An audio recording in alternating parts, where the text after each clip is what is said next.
نړیوال امریکا او افغانان له طالبانو څخه څه غواړي؟ طالبان ولې هیڅ اقدام نه کوي؟ آیا طالبان څه بل پلان لري یا کومه بله اراده لري؟ دلته یې راسره په ویډیو کې ټول جزئیات کتلی شئ. درنو لیدونکو السلام علیکم. نړیوال په بیا اوربند غواړي خو طالبان بیا دا خبره نه مني، په داسې حال کې چې نړۍ د یوې سترې بیولوژیکي وبا په نومو کې راګیر ده. طالبانو خپلو بریدونو ته بیا زور ورکړی دی.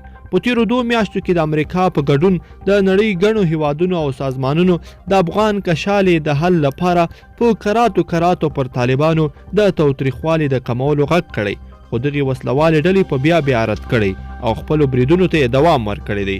د افغان سولې لپاره د امریکا ځانګړي استازي زلمي خلیلزاد تیره شپه د اسلامي هیوادونو د سازمان له اعلامیې څخه په هرکلي کې ویلي دي چې طالبان باید د روژې مبارکې میاشتې په پار اوربند وکړي. نوموړی زیاتوي چې د اسلامي همکاریو نړیوال سازمان تل هڅه کړې چې په افغانستان کې سوله تامین شي او د جګړې ګیلم ورټول کړای شي. خلیلزاد همداراز په ټولو ښکیلو افغان لوري باندې هم غږ کوي چې بین الافغاني مذاکراتو ته سره کینی او د روانې اوږدې جګړې پر وړاندې د سولې لپاره سره یو موټی شي. دا چې ولې وسلوالو طالبانو خپلو بریدونو ته ادامه ورکړې ده، یو شمیر کارپوهان وایي چې طالبان نه غواړي چې خپله د جګړې لومړۍ کرښه کمزورې کړي، ځکه په وینا یې بیا ځلې د دغې اورپکې ډلې د صفونو تنظیمول ډیر ستونزمن دي او طالبانو د 2 کاله وړاندې اختریز اوربند نه ډیرې ترخې خاطرې درلودلې. افغان حکومت هم په ځلونو په وسلوالو طالبانو غږ کړی چې تاوتریخوالی کم کړي او د بین الافغاني مذاکراتو لپاره چمتووالی ونیسي.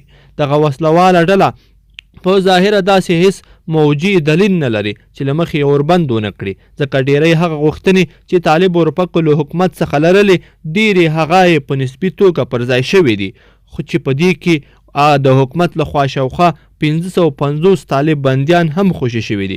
د اروپایي ټولنې لخوا هم په تازه بیان کې راغلي دي چې که په افغانستان کې اوربند ونه شي د کرونا پر وړاندې مرسته شوو لګښتونه به بې ځایه ولګیږي.